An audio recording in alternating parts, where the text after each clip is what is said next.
All right, we are here after the sermon, and we talked about how to deal with suffering and affliction, and the story of Joseph there in Genesis chapter 41, verses 41 through 52. Just a brief overview. Joseph is put as the second in command of all Egypt.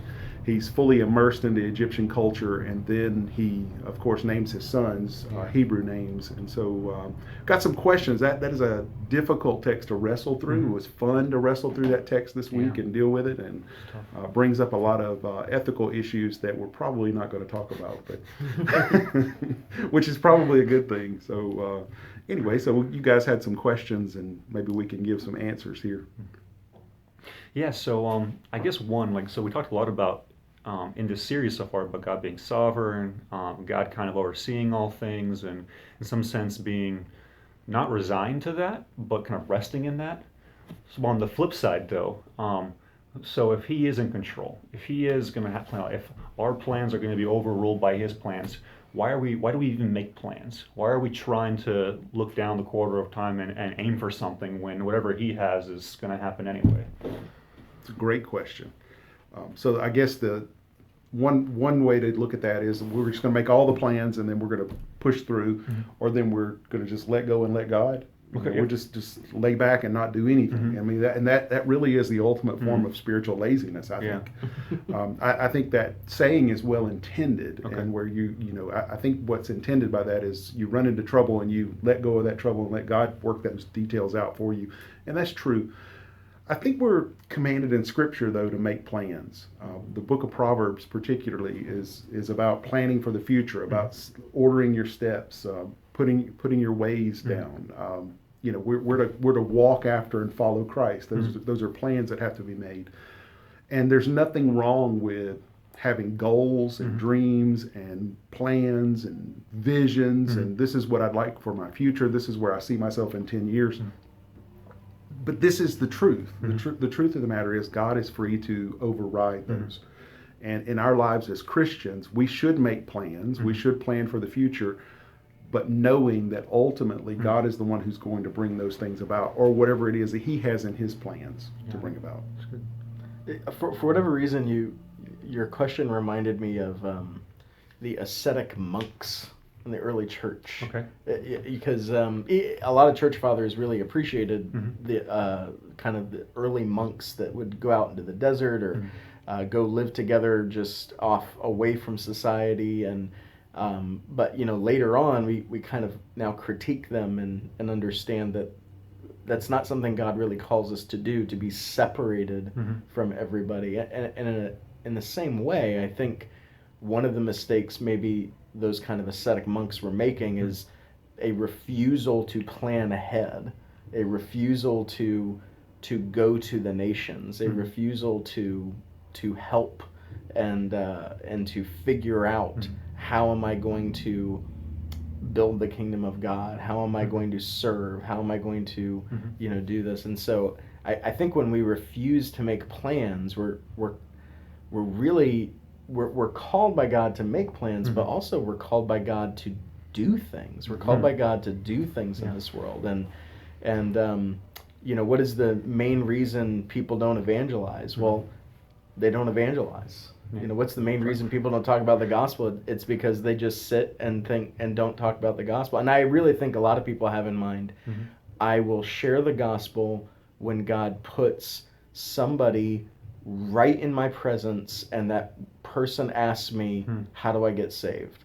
That has happened to me one time in my entire life, and may not ever happen ever again. So that I think that would be my answer. Yes. Good stuff. My question was about, because you mentioned the fact that Joseph was very honest in the text. He admitted pain. He admitted his frustration. And that reminded me of the Psalms and the fact that there's a lot of psalm writers that cry out to God for help, but also cry out to God in their frustration. They say, why, God? They almost complain. They really come to that edge of really bringing their frustrations and their complaints to God. James, however, tells us not to doubt God. So what's the balance there? How do I bring my frustrations to God without doubting Him? Yeah, I don't think those two things are in contradiction to each other. First, one, the reason we would bring our complaints to God is because we trust that God can do something about it. Yeah. And that now the question becomes, will He? Right? And so the doubting for us, I don't think as Christians is, can God fix this situation? Yeah.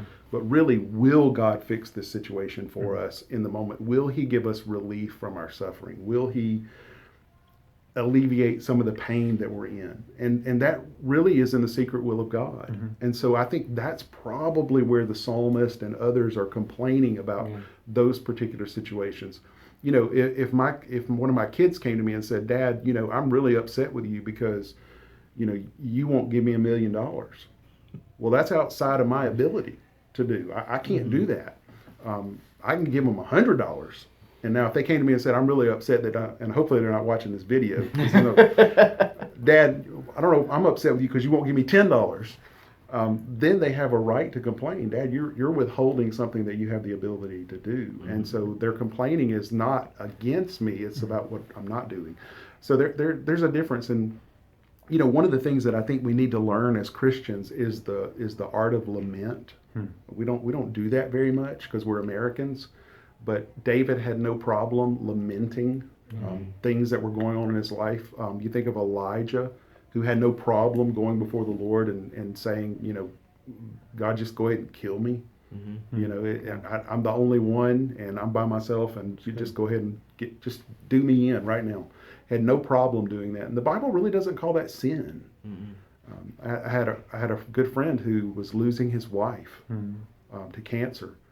And, you know, I saw him one afternoon and he was so frustrated, and I just said, hey, brother, what in the world is happening to you? And he told me, he said, I'm just frustrated with God, that God hasn't stepped into this situation. I said, well, have you talked to God about it? And he said, can you do that? So, well, he kind of already knows that this is what's going on in your mind. So, yeah, go spend some time with the Lord. And he did. And it was helpful to him to voice those frustrations. And so God's a big God, and He's not afraid of us, and He's not afraid of our frustrations. And we live in a post-Genesis 3 world where there's one frustration after another oftentimes. And part of our life of prayer is really voicing those frustrations to God about the way things are going. And sometimes the voicing of those frustrations really helps us to see things in a different light. We should go before the Lord. And I believe, and I don't have a chapter and verse for this, but I believe that God brings frustration into our life oftentimes so that we will seek Him, so that we will go to Him in prayer. Yeah. He's not, God is big, He's not afraid of us, He's also not insecure. Yeah, He's not at all. And so I can come to God with frustration. I should not come to God with accusation, right? And maybe that's a line we don't want to cross. But God is not insecure about hearing what we're going through. That's good. That was a really silly thought. It's like the difference between making a Yelp review versus asking to speak with customer service. The Yelp review is purely just, I'm upset, I'm just going to put it out there, and I'm just mad, and I'm going to let you know, and I'm going to express it, and I'm doing this almost to like give you a piece of my mind. We're speaking to customer service, there's a sincere, almost thought that somehow they can make this thing right. I don't know what happened, I don't know where the issue went, I don't know who got the order wrong, but I know that somehow this thing can be dealt with. And the way you described a Yelp review sounds a lot like a Facebook post. Yes. So, but no, I don't know. You guys said a lot of really good stuff already. Here's another perspective on the question. I like that. I'm going to steal that. I'm glad. You're welcome to have that. That's good. Yes. Was there anything, Joe, that you wanted to kind of dig in a little deeper on? That we didn't get a chance to cover. You know, Pastor Dave brought up a really good point when he came here. He wouldn't get on camera with us, which I'm upset about, but shame on you, Pastor Dave. You add to this conversation.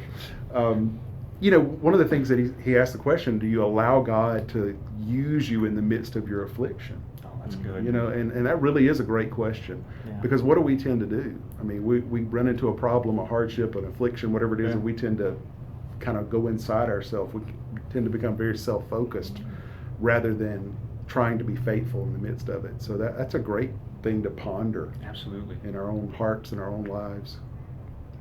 Yeah, and I think the main reason we don't do that, when we're going through something difficult, the reason we don't allow God to use it is probably number one, we're just not thankful.